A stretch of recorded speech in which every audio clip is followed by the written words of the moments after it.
My camera's on the fritz, but that doesn't mean we can't do another sneaky tier list.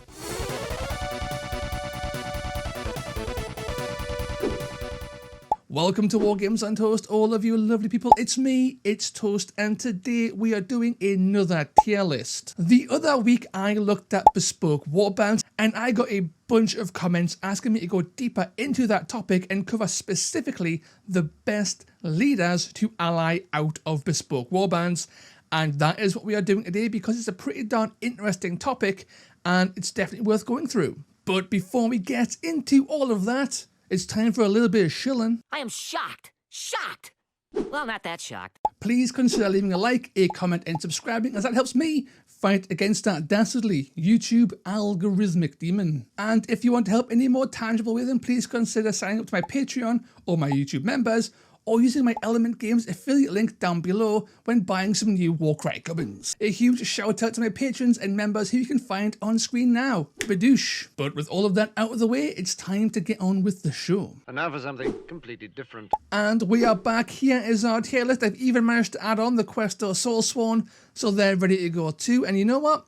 Let's rename these things. I got some rather wonderful comments suggesting actual names for these, and let's go through them now. So instead of Mouldy Damper, we have Burnt Toast. This is for the worst of the worst, and guys, you probably shouldn't be taking as allies ever. Next up, we have Milk Toast, which is just a funny play on words, frankly, for things that are kind of, you wouldn't really want to take them, but they're better than being burnt, I guess. Then we have Jam on Toast. This is your standard, good to go, slap on a bit of strawberry, a little bit of raspberry. It's tasty, it's sweet, you'll be happy to take it whenever, but there are better things to have, which of course I am talking about Cinnamon Toast, which is so close to being top tier, it's not even funny. And of course, right up top there, the king of all toast, of course I am talking about Beans on Toast.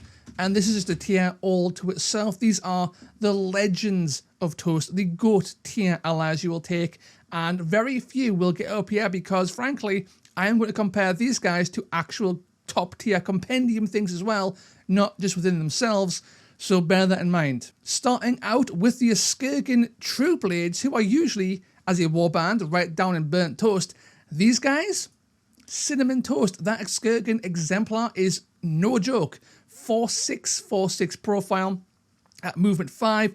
Dude is a beast. Throw on +1 attack, throw on an onslaught. This guy's just deleting the sun. He is a very common ally in death because he is just good at smashing through things. He has seen a little bit of a drop in play simply because there are other things out there, such as the wielder of the blade, who has grown in popularity, but still the Skirkin Exemplar is still a top tier pick for death. Next up we have the Toratic cohorts, and frankly I just do not think the Bone Centaur is currently worth taking. Dude is simply just too squishy and his damage is too low, and he doesn't really bring enough utility or abilities to make him worthwhile. Sadly, I think that Bone Centaur goes all the way down in Burnt Toast. In a similar fashion, boom, Taranta's Brood, a top tier faction with a absolutely just Burnt Toast tier leader. Because why would you take a 200-ish point leader who is 18 wounds and has no actual synergies with anything outside of his faction? It's kind of silly. On to the Chaos Legion, who are usually a Milk Toast tier. These guys are actually a Jam on Toast. The Decuriac himself is really solid, 170 points, 22 wounds there, I believe, at toughness 5 or 6. Dude is a little tank, he's fairly cheap, and he has access to Dark Pact, which is a fantastic ability to use to throw out and chip down opponents. I've seen people ally in 2 Decuriacs into their lists, and yeah, they are just solid all-round good guys. Sadly, the same cannot be said for Closer Karanak, who are a Burnt Toast tier warband with a Burnt Toast tier leader, because he is the worst version of this profile. You can just take a Heart Eater, and frankly, you probably won't even take him as an ally, so this guy straight down into Burnt Toast for sure. Another top tier warband with the Chorus Cabal, the actual leader himself, the Shadow Piercer, is really not worth taking, even with that pseudo net and a fairly decent profile. There are just better things you can take for the same price. There's really no reason to ever touch the Shadow Piercer. On to the Cypher Lords. I am going to be a little bit sneaky here and put Cypher Lords into Jam on Toast. And the reason for that is because the Thrallmaster actually has some pretty funky utility. Namely, he has an AoE that reduces attacks by 1, and he can teleport other minions, with the big minion being the Hell Pit Abomination. So if you are running monsters, you could ally in this little Thrallmaster and suddenly that monster can be teleported around the board, and that is hilarious. Moving on to the Dark Oath Savagers, we have another Cinnamon Toast, the Slaughterborn in both variants, although specifically the Axe variant is incredible. This guy has great damage, great strength, great attack output, and he can make himself stronger and stronger and stronger as the game goes on, thanks to his very affordable double. This guy is incredible and woefully underused. This guy is a little bit squishy, but in terms of raw offense, you really can't get much better than this guy for his points. Going on to the Vulcan Flameseekers, boom, Cinnamon Toast. I think overall the Vulcan Flameseekers have dropped in favour a little bit due to the changes in the meta. However, that Runefather for 150 points is outstanding. He is tough, he is strong, he has a fantastic ability set. You can take this guy instead of a Primes in order for a massive discount and not lose too much in terms of raw damage output. And he synergizes with warbands like the Cities of Sigmar. Dude is an absolute beast and should be seen more often in my humble opinion. Onto the Gorge Armor Pack, another fairly milquetoast warband. The Clawback though, the Clawback is definitely a beans on toast kind of guy. This guy is taken in so many destruction lists because he does so much reliable damage. He's fast, he has charge. Guy is absolutely incredible and he is cheap. Onto the Horns of a Shut, we have the first entry in our milquetoast category because this guy is kind of pants, but he does have access to Ash Bomb, and Ash Bomb is a pretty darn powerful ability, so he definitely has play and he's not too expensive, even if his actual attack stats and defensive stats are fairly average. Sadly, the Hunters of Hawanji, who are definitely a beans on toast tier warband, is definitely a burnt toast ally. You will never take the alpha. He brings nothing to any warband bar his own, and even then he's attacks within his own warband. Hard skip, burnt toast all the way. Onto Iron Golems, Badoosh, we have another milquetoast. The guy's just solid, he's not too expensive, he's okay in combat, he's got a pretty solid ability set. He's nothing special, I wouldn't put him into like Jam on Toast, but he's definitely not burnt toast, right? This guy's definitely in the milquetoast tier along with that Horns of a Shut lad, because he's just kind of okay. Onto my new base, the Jade Obelisk. Burnt toast. That Nephrite Priestess is an absolute burden within her own warband, let alone as an ally. Complete skip. The Khainite Shadowstalkers are interesting because the leader is very expensive at 210, but similar to the Thrallmaster, I think the Khainite Shadowstalker's shadow person is actually pretty darn good. She's fast, she has access to fly, she's good in combat, with comparable melee stats to the likes of a Calthea Zandaya, with a ranged 3 attack as well, so you can keep very safe, and she has access to a very powerful quad, which is a big old AoE boomer, which is fantastic if the meta goes a bit more hoardy, or if your local meta is already pretty darn hoardy. However, I wouldn't put her any higher because there are better AoE characters in other warbands within the compendium. A huge standout would be Domatan of the Storm Coven, who is just as good at AoE, is way harder to kill, and has a ranged attack, which is pretty darn powerful. Moving on to the Cruel Boys Monster Killers, this guy is so close to being beans on toast because that Beast Snob is incredible. His damage output is almost unrivaled for his cost. However, for his cost, you can take a Brute Boss who has more utility, and for slightly more, you can take a Mega Boss who is better in combat, and I think this has really pushed him down into the Cinnamon Toast tier, especially in modern times. I've seen a big increase in Mega Bosses and Brute Bosses and less Beast Snobs, so I think Cinnamon Toast is a safe place to put them, but don't underestimate this guy. He's a brawling menace. So, Pyregeists. The Deacon of Flame is a pretty darn solid leader. In fact, he's one of the best parts of the Pyregeists themselves, but I can never shake the feeling that there are just substantially better death allies within the Bespoke lineup and within the compendium, and I'd be tempted to Jam on Toast this guy because he is undeniably rather solid, but really, are we taking the Deacon, or are we going to just take the Briar Queen, or a Wielder, or an Exemplar, or any of the other myriad death allies, right? I just don't think he actually hits the Jam on Toast, even though his stats might actually imply he probably should. I am going to knock him down and make the executive decision that this guy's actually a milquetoast in disguise. Idrillin Riverblades. These guys are weird because the only good part of the warband is actually their leader, and there was at one point a pretty big push to try and get their leader used in the meta. Sadly, it hasn't really paid off because simply she's too expensive. You can just take a Calthea Zandia, who has a arguably better effect, who is also tougher and better in combat, and this thing's just made of paper. So I think at one point you may have been able to argue possibly like, you know, a provisional cinnamon toast, but I think in reality, as things have settled down, the Pure Flood Seneschal is actually probably in a milk toast here. It has its uses, but it doesn't say play, and there's a real good reason for that. And I don't think the utility that it brings really compares to the utility of other factions. It might be weird seeing things like the Thrallmaster above it, but the Thrallmaster brings a completely unique way of playing the game, whereas the Seneschal just gives you a kind of worse version of playing the game you were already playing with a better character, if that makes sense. Onto the Rotwire Creed, and I am going to plonk this guy into the Cinnamon Toast, maybe. This is provisional. I am a sucker for Rotwire Creed, and I'm a huge fan of their Witherlord.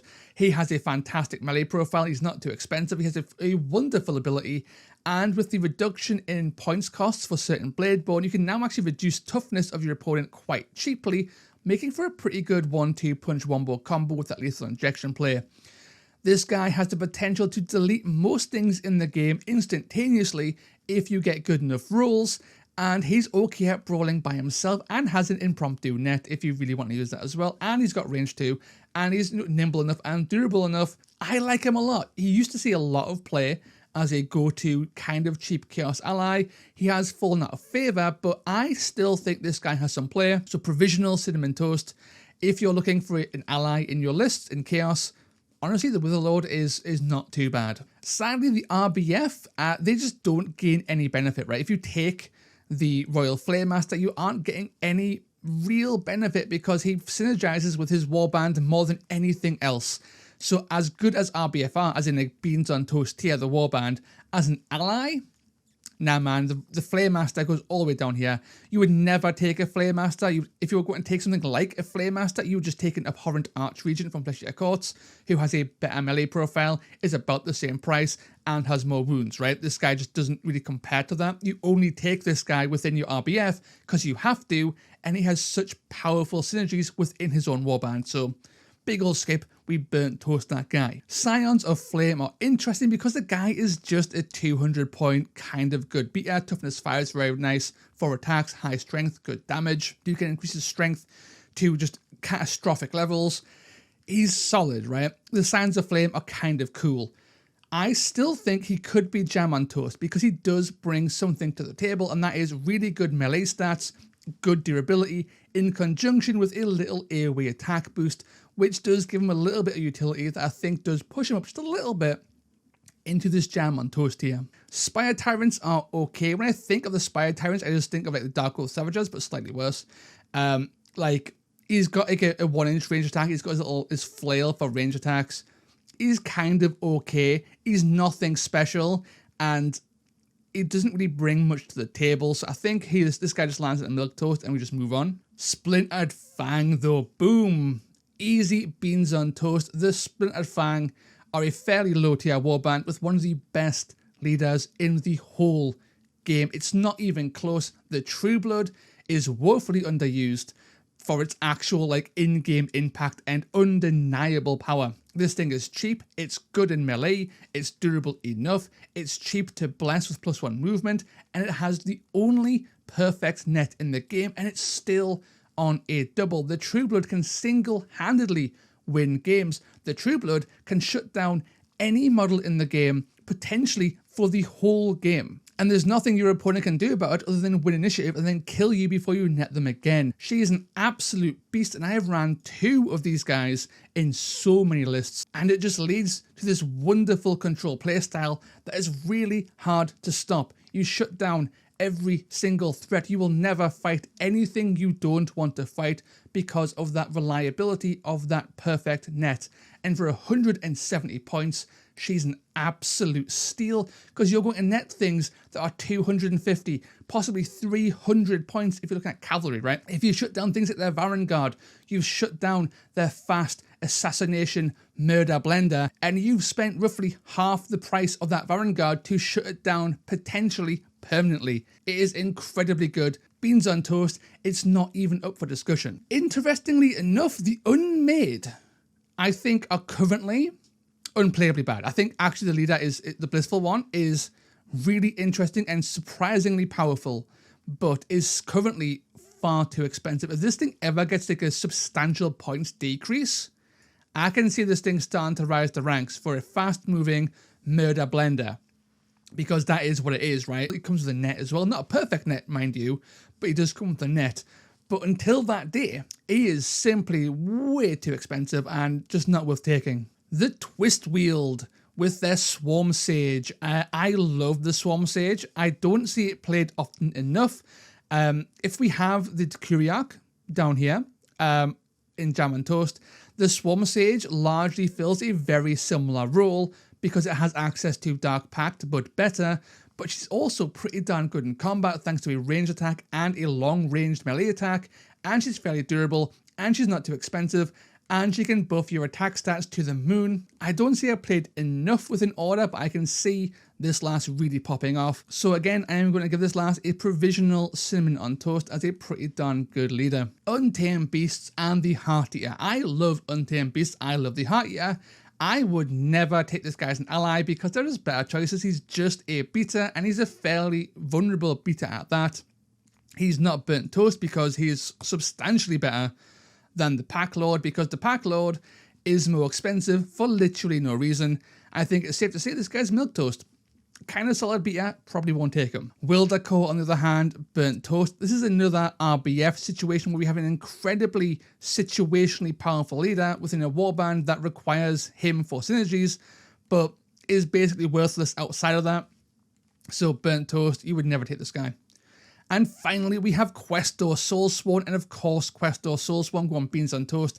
These guys are phenomenal. They've always been phenomenal, and you can take any of the 7 Questor variants and you will have a good time. Their ability set is fantastic, their stats are great, their cost is fairly low, and depending on which one you bring and which warband you're running as base, each one can offer something new. The Hammer is great for adding damage, the Relicta is great for adding range and a teleport within Stormcast, and the Duelist is fantastic at controlling space and being a little bit of a twat. And that's the tier list, but I think on reflection, looking at the other things in Cinnamon Toast, I do think the Witherlord and the Swarm Sage are noticeably worse than the other 4 guys there. So I'm going to move these guys down to the Jam and Toast tier, and with that change, there's quite a nice curve to the tier list as well, so it's quite visually appealing, which I'm always a fan of. But that is the end of this video. Let me know in the comments down below what you think of my tier list, if you agree, and if not, what you would change and why. Until next time, lads, ladies, and everybody in between and beyond, ta-ra. Groovy. Boy howdy, it's Toast, and it's time for the post-Toast credits. A huge, huge shout out to my algorithmic demon slayers, Andy Morris, blah blah blah, Head Knight of Paint, Heinz D, Keep Lang, Long Run Hobbies, Lord Filax, Sable Saber, Mrs. Toast, Steve Bean, The Houston Toad, Tough, Tootin' Baby, and Velas. As always, thank you so much for supporting the channel. I'll see you all next time. That was beautiful.